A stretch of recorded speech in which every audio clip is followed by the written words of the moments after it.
আমি আজকে সবাইকে একটা শিং মাছ ধরার টিপস দেবো। এই দেখো, ছাই দিয়া আমরা টাইলস আছে না, টাইলসের উপরে এমনি ঘষলে এই যে অনেক সুন্দর চকচক হয়ে যায়।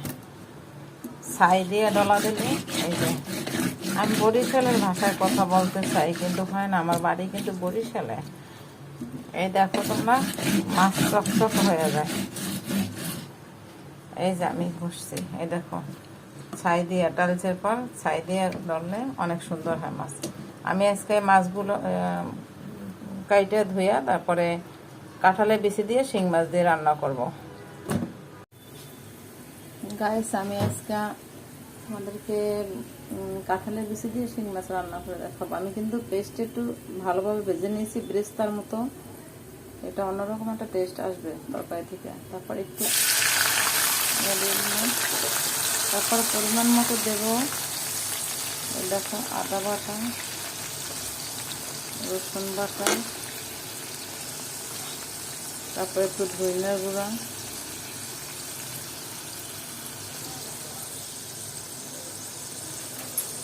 দেখে নাও।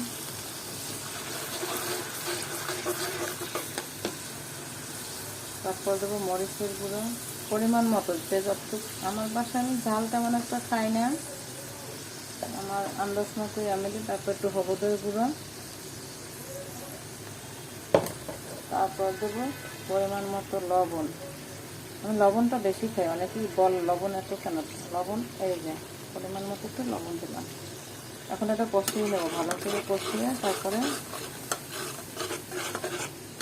শিং মাছটা দেবো। কষানোর পরে শিং মাছ দেবো। এখানে কাঁঠালের বিচি, শিং মাছ, সুন্দরভাবে মাছ যে কীভাবে পরিষ্কার করছি কাঁঠালের বিচি ওইভাবেই একই টাইলসের উপর ফেলাই পরিষ্কার করছি। তারপরে মাছের রস ফেলাইয়া ধুয়ে নিছি। এখন আমি রান্না করব।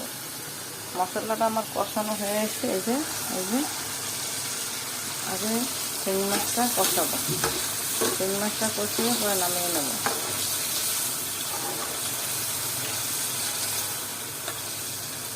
শিং মাছগুলো কষিয়ে এই যে তুলে নিচ্ছি।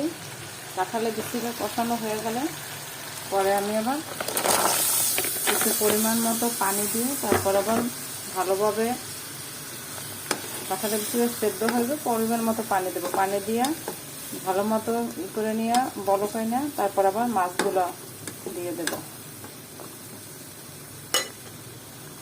একসাথে দিলে হয়তো মাছগুলো ভেঙে যেত, এজন্য আমি আলাদা আলাদাভাবে কষাই নিতেছি যাতে মাছগুলো না ভাঙে। কাঁঠালের বিচিটা দেখো, কাঁঠালের বিচিটা কষানো হয়ে গেছে। এখন পরিমাণ মতো একটু পানি দিলাম। পানিটা ভালোভাবে বলক আসবে। বলক আসার পরে এটা আরও ভালোভাবে সেদ্ধ হবে। তারপর আমি মাছটা দিয়ে কিছুক্ষণ জাল দিয়ে নামিয়ে ফেলবো। নামানোর আগে একটু জিরার গুঁড়ি দেবো,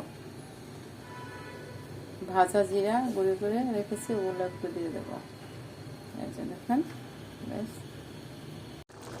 আমার রান্নাটা হয়ে গেছে। একটু জিরা ফাঁকি দিয়ে এই যে পরিবেশন করবো।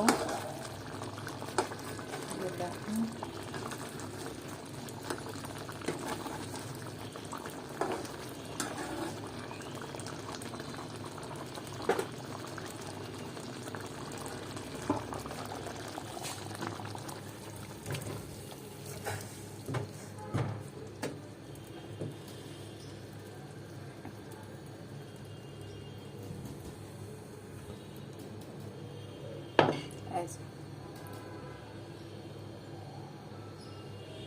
আমার রান্নাটা কেমন হয়েছে সবাই কমেন্টে জানাবেন।